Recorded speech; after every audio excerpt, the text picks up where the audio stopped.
Y les dijo, ¿qué me queréis dar? Y yo os lo entregaré. Y ellos le asignaron 30 piezas de plata. Pero ¿qué valor tenían esas 30 piezas de plata hace 2000 años? ¿Qué podríamos comprar el día de hoy con esas mismas 30 monedas de plata? ¿Cuánto fue suficiente para tentar a uno de los discípulos más allegados a Jesús? Estamos hablando de Judas Iscariote.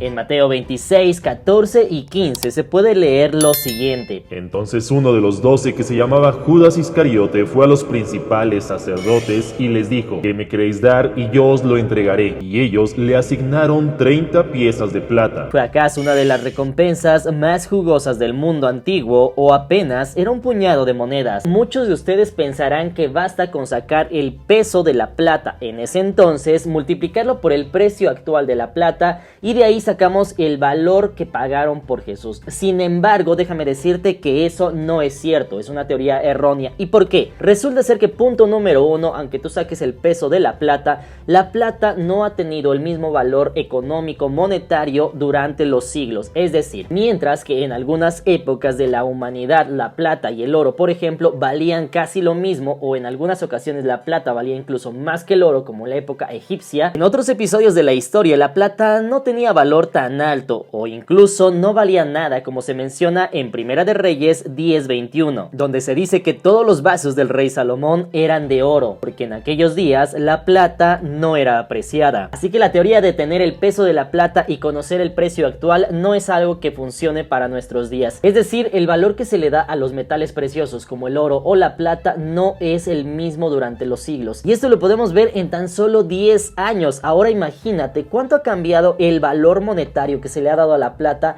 durante los últimos 2000 años. Interesante, ¿no? Pues ahora viajemos en el tiempo 2000 años a una provincia bajo el yugo romano en tiempos de Jesús. Para entender este capítulo numismático debemos de entender que Judea en tiempos de Jesús era una provincia romana. Es decir, siglos antes de que naciera Jesús, el imperio romano había absorbido o había conquistado las tierras de Judea. Es por eso que ahora Judea era una provincia romana. Y derivado de ello hubo algunos cambios políticos, económicos y sociales, y algunos de ellos era el cambio de moneda. Es decir, antes de la llegada de los romanos, los judíos tenían sus propias monedas. Más tarde, cuando llegan los romanos, hacen el cambio de monedas por algunas que incluso Jesús tuvo en sus manos, como por ejemplo el denario, los dracmas, los estateros, los talentos, entre otros muchos. La prueba bíblica de esto la tenemos en Mateo 22, 20 y 21. Esto cuando Jesús le dice a los fariseos, mostradme la moneda del tributo. Y ellos le presentaron un denario. Entonces él les dijo, ¿de quién es esta imagen y la inscripción? Y ellos le dijeron, de César. Y él les dijo, dad pues al César lo que es del César y a Dios lo que es de Dios. Así que en estos versículos podemos ver 3 puntos muy interesantes. Punto número 1, los denarios eran la moneda que se utilizaba por los judíos para dar el tributo al César. Para esto se encargaban los publicanos, tal cual como tenemos al discípulo Mateo, el cual aparece de hecho en Mateo 9:9 como un publicano, es decir, alguien que recibía el tributo para los romanos. Número 2, que Jesús realmente se sometía a las leyes vigentes en su país.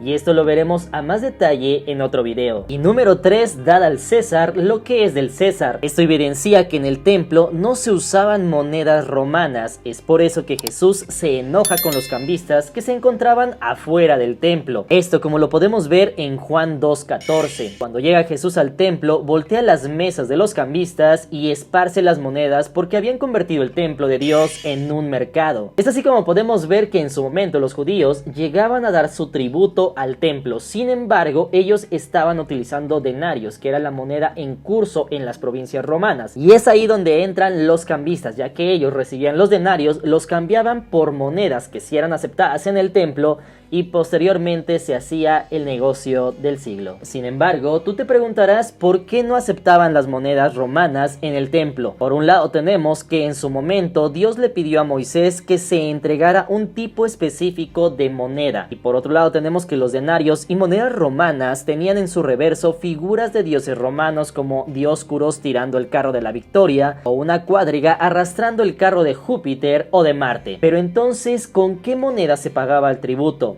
La respuesta la encontramos en Éxodo 30:13. Esto dará todo aquel que sea contado, medio ciclo conforme al ciclo del santuario. El ciclo es de 20 jeras, la mitad de un ciclo será la ofrenda a Jehová. Pero dato curioso es que de hecho el nombre del ciclo deja de aparecer en el Nuevo Testamento. De hecho, el último registro que se tiene de la palabra ciclo en la Biblia se encuentra en el libro de Oseas. Incluso en Jeremías 32:9 se menciona comprar un terreno por 17 ciclos de plata. Entonces, ¿con qué moneda se pagaba en el templo? La respuesta la tenemos en Mateo 17:24 al 27. Esto cuando los que cobraban el impuesto del templo se acercan a los discípulos y le piden el tributo del templo de 2 dracmas. Jesús le dice que vayan al mar y en la boca de un pez hallarán a un estatero para pagar el tributo de Jesús y de Pedro. Así que podemos ver que un estatero de hecho era una moneda griega que equivalía a 4 dracmas, que también eran griegos. Según registros, 4 dracmas eran el equivalente a un estatero y pesaba 17 gramos de plata. Y aquí hay un dato interesante, pues aunque en la Biblia no aparece la palabra shekel o sekel,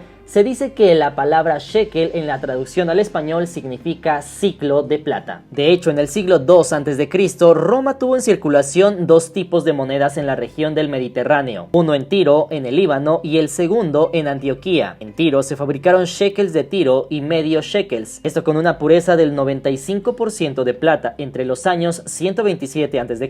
y 19 a.C. Más tarde, en el año 19 a.C., Roma cerró la casa de moneda de Tiro y empezó a importar una moneda de plata inferior, esto desde el lejano oriente, que consistía en el 80% de plata pura. Fue ahí donde los líderes religiosos de Israel, al darse cuenta de que la nueva acuñación no era lo suficientemente pura para cumplir el mandamiento de dar al templo de Jerusalén medio shekel, pidió permiso al emperador para producir una moneda ceremonial con la pureza suficiente para cumplir con las obligaciones religiosas. Los sacerdotes recibieron una dispensa especial para producir las monedas requeridas a condición de que continuaran llamándose shekels de Tiro, aunque en el reverso aparecía el símbolo de Hércules para los griegos o Melkart para los fenicios. Sin embargo, los sacerdotes tuvieron que acatar esa medida. Incluso en nuestros días la moneda de uso en Israel son los shekels o los nuevos shekels o sekels, y es así como podemos saber que la moneda utilizada en el templo de hecho eran los ciclos de plata o los shekels. Pero ahora que les mostré la parte numismática, la parte de la historia y cuál era la moneda utilizada en el templo, ahora sí podemos entrar a ver cuánto valían las 30 monedas de plata. Para entender un poco mejor este enigma, tenemos que remontarnos a la antigüedad y saber cuánto valía para ellos 30 monedas de plata, cuánto tenían que trabajar para conseguir esas 30 monedas de plata, o cuánto podían comprar con esas 30 monedas de plata o con esos 30 shekels de plata. Así que para eso vamos a ver 3 escenarios posibles para entender mejor el valor económico de esas 30 monedas de plata. Para eso lo veremos desde 3 puntos de vista diferentes. Punto número 1, la parte del oro. Punto número 2, la parte de las bienes raíces. Y punto número 3, la mano de obra. Número 1, el oro. El oro es el metal precioso por excelencia. Emula la luz del sol, es símbolo de riqueza y poder. Ha desatado guerras y jamás ha perdido su valor. Y para eso tenemos que entender cuál era la moneda usada en ese momento. Para eso tenemos que conocer al áureo, la moneda usada por los romanos un siglo antes de Cristo. Esta moneda pesaba alrededor de 8 gramos de oro y equivalía a 25 denarios. Para entender cuánto era su valor, tenemos que comenzar por algunas conversiones y entender que un denario pesaba 3.9 gramos de plata en tiempos de Jesús y tenía el mismo valor que un dracma, aunque el dracma pesaba 4.3 gramos de plata. Si recuerdan a Jesús y su tributo al templo, sabrán que 4 dracmas eran el equivalente a un estatero o un ciclo de plata que pesaba 17 gramos de plata, por lo que las 30 piezas de plata serían el equivalente a 120 dracmas griegos o 120 denarios romanos. En Mateo 26:15 tenemos la base bíblica de que Judas Iscariote recibió 30 piezas de plata de la mano de los principales sacerdotes. Así que, como ya sabemos, la moneda usada en el templo era el ciclo de plata, por lo que ahora sabemos que Judas recibió 30 shekels de plata, cumpliendo así lo dicho en Zacarías 11:12 muchos años antes. Y les dije: si os parece bien, dadme mi salario, y si no, dejadlo. y pesaron por mi salario 30 piezas de plata, además de múltiples textos como Éxodo 21:32, donde habla del precio por un siervo o esclavo por 30 piezas de plata. Ahora bien, haciendo la paridad, tenemos que un áureo equivalía a 25 denarios, por lo que 120 denarios o dracmas de plata serían el equivalente a 4.8 áureos de oro romano, es decir, unos 38.4 gramos de oro, que de hecho curiosamente es casi el mismo peso de un centenario mexicano, que cuesta al día de hoy 47.500 pesos o unos 2.375 dólares. Pero esa conversión es errónea, porque los salarios y las monedas no valían su peso nominal de oro o plata en los tiempos de Jesús, sino que el gobierno inflaba la moneda y hacían que valieran de 2 a 3 veces más que su peso en metal. El denario, por ejemplo, valía 2.85 veces más que su peso de plata, además de que las 30 monedas de plata, según varios historiadores y registros romanos, equivaldrían al sueldo de un soldado por un año, por lo que podemos decir que las 30 piezas de plata tendrían un valor aproximado de 143.000 a 150.000 pesos, es decir, unos 7.500 dólares. Número 2, bienes raíces. Si bien es cierto que ya vimos en el ejercicio anterior que es muy difícil conocer el valor económico de la plata, saber cuánto costaba ganar esa plata, qué podías comprar, etcétera, sí podemos entender más o menos qué podíamos comprar con esas 30 monedas de plata, y para eso vamos a ver si era posible comprar un pedazo de tierra con las 30 monedas de plata. Y la respuesta la tenemos en Mateo 27 del 5 al 8. Y arrojando las piezas de plata en el templo, salió y fue y se ahorcó. Los principales sacerdotes, tomando las piezas de plata, dijeron: no es lícito echarlas en el tesoro de las ofrendas, porque es precio de sangre. Y después de consultar, compraron con ellas el campo del alfarero para sepultura de los extranjeros, por lo cual aquel campo se llama hasta el día de hoy campo de sangre. Así que si bien es cierto que mientras por un lado no se nos especifica ni las medidas ni la ubicación, sí podemos saber una pista muy interesante, y es que podemos ver que 30 monedas de plata sí eran suficientes para comprar un pedazo de tierra. Además de eso, tenemos otra pista bastante interesante, y es que se nos dice que se utilizó para comprar un cementerio para los extranjeros, y eso significa solamente una cosa, mis hermanos, que tuvo que haber sido un pedazo de tierra un poco grande. Así que investigando encontré que actualmente ese cementerio aún existe y se llama Aceldama, que significa campo de sangre, y se encuentra entre el monte Sión y la ciudad de David, es decir, en el corazón de Judea, y como se puede ver en las fotos, era un terreno bastante amplio. Así que como podemos ver, si bien es cierto que por un lado 150.000 pesos actuales sí alcanzarían para comprar algún terreno, podemos ver que el oro o la plata en ese entonces podían comprar muchísimo más de lo que actualmente podemos comprar, lo que me lleva al siguiente punto. Número 3, mano de obra. Si bien es cierto que la mano de obra o el ser humano siempre durante toda la historia ha trabajado para poder obtener alimentos, etcétera, como mercancías, la verdad es que la mano de obra nunca va a ser equiparable en un lugar y en otro, ¿no? Y ese ejemplo lo seguimos teniendo hasta nuestros días. Es decir, por ejemplo, tenemos un ingeniero civil en México que gana 20,000 pesos mensuales, pero por otro lado podemos tener a un ingeniero civil de Estados Unidos que gana en Estados Unidos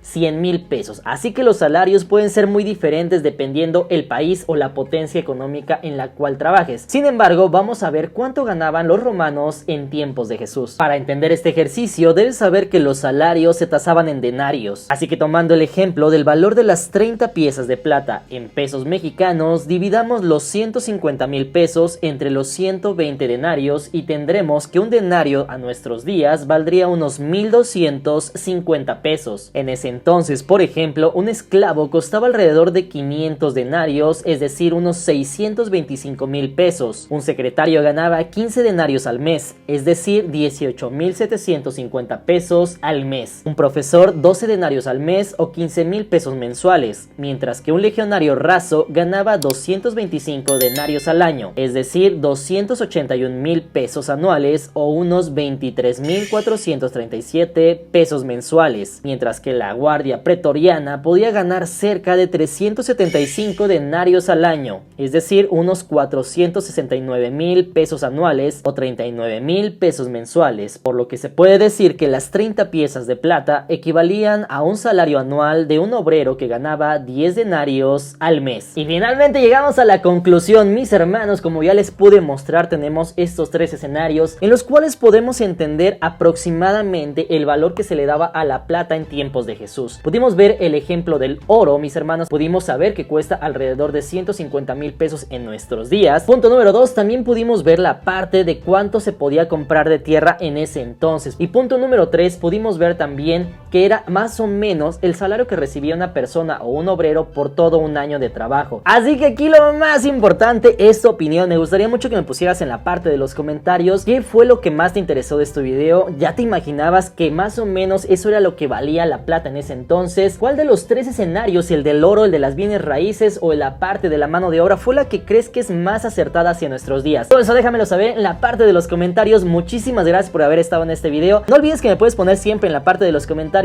si tienes alguna otra duda, algún tema, algún enigma que te gustaría que viéramos en la parte de los videos. Pónmelo y lo estaremos haciendo. Recuerden que yo siempre checo sus comentarios y les pongo un corazón. Recuerden, mis hermanos, que este video es gratis, pero nos pueden ayudar bastante si se suscriben, comentan, likean, comparten y todo eso. Nos vemos para la próxima. Muchísimas gracias por estar en un video más.